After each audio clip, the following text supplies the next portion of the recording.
I have a fascination with stories that incorporate folklore and strange things within them. Whatever weird things that are liminal beings that exist between realms from here to there. And so today we're going to talk about the book called Emily Wilde's A Map of the Otherlands. And this is the second book in this series. Upon finishing it, I learned there's going to be a third, which is super exciting. And this one, it continues on the story of Emily Wilde and Wendell Bambleby. And Wendell is a fairy king that was kind of banished from his kingdom. His stepmother took the throne, and they're trying to find a back door into his kingdom so he can take back the throne. But they can't go in the normal doors because all the normal doors are being watched by the stepmother, and she has her minions out there so that, you know, he can't just sneak up on them. So they gotta find a back door.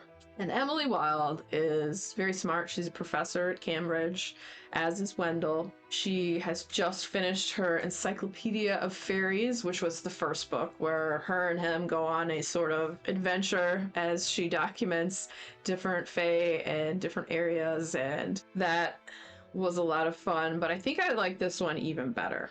Actually, I did like this book even better. They need to find a door, a back door, and Emily thinks she might know where one might be, and she's basing it on this research that was done by this researcher who disappeared trying to find this specific door, and her name was Danielle de Grey. A lot of her work was discounted because a lot of people just didn't believe it.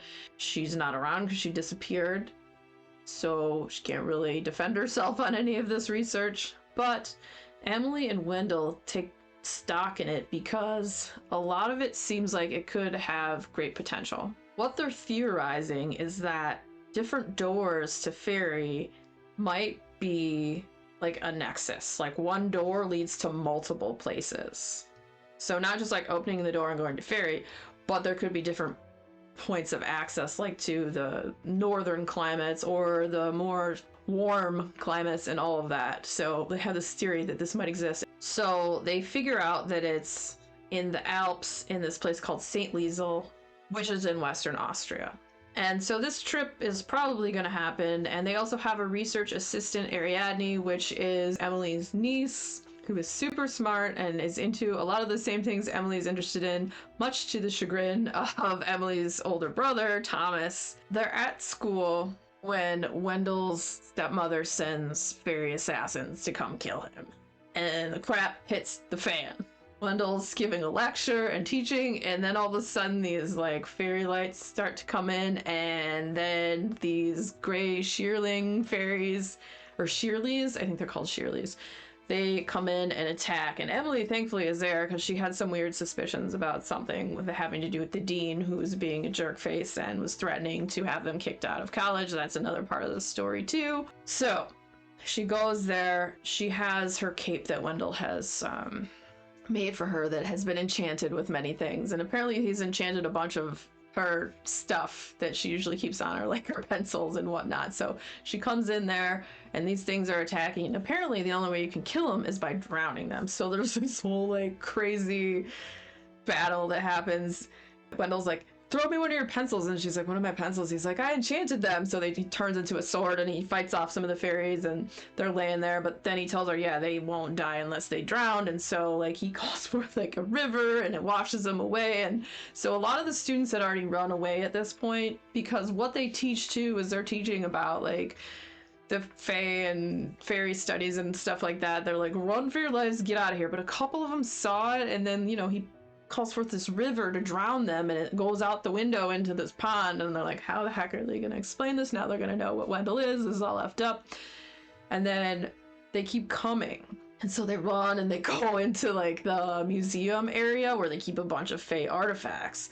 And so they grab some of them, trying to use them, and some of them are just like junk, these fairy stones. They break them. One's just like all these colorful parrots that are flying around, and they kind of like try to dive bomb the other assassin fairies that are coming after them, and the other ones are just like super useless. And then eventually there's this like old wooden ship there, and so they get in the ship, and then Wendell, like, the ship's enchanted, so he makes it move, and then there's like water, you can't see it, but then it drowns the rest of them. And so they're like, okay, we need to speed this trip up and go to the Alps and get the F out of here and try to find this door That's the beginning, and it's all crazy. And then it's all just like a wild and insane adventure. The guy who was talking about firing them, the dean, this Ferris Rose butthole, who he was working coincidentally on his own like encyclopedia of fairies, and Emily kind of beat him to the punch by releasing hers. So it seems as if the whole reason that he wants to get her fired is because he's pissed off that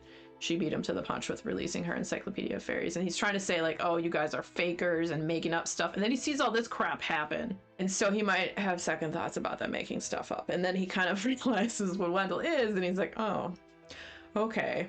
And so he decides that he's going to go with them on their trip to find this fairy door. And he's also, you know, he's very knowledgeable and knows a bunch of stuff. And so he ends up going with them, much to the chagrin of Emily. And they go to look for this door. And then also Ariadne ends up coming as well. They get there. And also on her person, Emily Wilde has this fey foot. She thinks that it might be possible that it may react if they get near like a door. And the fey foot she has is a foot of a fawn.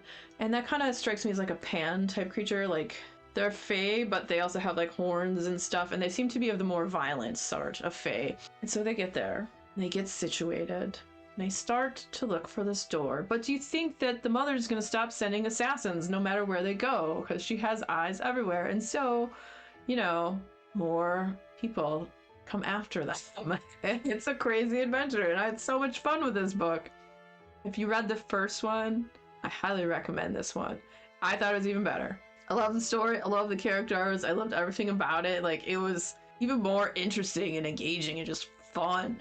And I can't wait for the next one. Oh my god. I'm so excited there's another one. Oh. If you haven't read the first one, you should probably read the first one. And if you like, I have a video for that. It's a standalone review. I will link that down below. And yeah, if you're a fan of stories that are fantasy, that have to do with the Fae, that are like a crazy adventure with some humor thrown in there and a little bit of romance, then Emily Wilde's Map of the Otherlands by Heather Fawcett may just be for you. And if you're a fan of like magical fantasy adventures, the next video coming up will be about that. So stick around, check it out. And if you had fun hanging out today, hit that subscribe button, come back, see me again, and we'll talk about more bookish things and weird stuff.